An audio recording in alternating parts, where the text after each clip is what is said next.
सलग 11 वर्षे नवीन वर्षाच्या स्वागताला माढा तालुक्यातील सोलंकरवाडी येथे दारू नको दूध प्या या उपक्रमाला राज्याचे माजी उपमुख्यमंत्री विजयसिंह मोहिते पाटील व खासदार धैर्यशील मोहिते पाटील यांनी उपस्थिती लावली।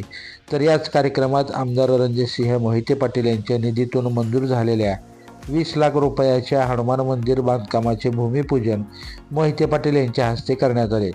या कार्यक्रमाच्या प्रसंगी सरपंच बाबासाहेब पांढरे, भारत शिंदे, हरिभक्तपरायण चंद्रहार जाधव महाराज, हरिभक्तपरायण सारंग सुरवसे महाराज, विठ्ठल सहकारी साखर कारखान्याचे संचालक वाघाटे, तुकाराम हेगडकर, निलेश पाटील, माजी सरपंच बाबूराव सुर्वे, डॉक्टर सागर गिड्डे, भेंडचे माजी सरपंच डॉक्टर संतोष दळवी, अनंत गलांडे, राजाराम भांगेरे, हरिदास रणदिवे, राष्ट्रवादी शरदचंद्र पवार गटाच्या महिला अध्यक्षा विनीता कुलकर्णी, अमोल भांगेरे, ॲडव्होकेट विजयसिंह गिड्डे, जयदीप मुटकुळे, संतोष मुटकुळे आदींसह ग्रामस्थ उपस्थित होते।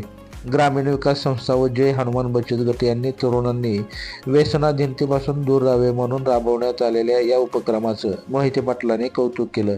यानंतर उपस्थित मान्यवरांनी व तरुणांनी दूध घेत नववर्षाचं स्वागत केलं। लाईव्ह महाराष्ट्र झोन न्यूजच्या यूट्यूब चॅनलला सबस्क्राईब करा, तसेच फेसबुक पेजलाही फॉलो करा।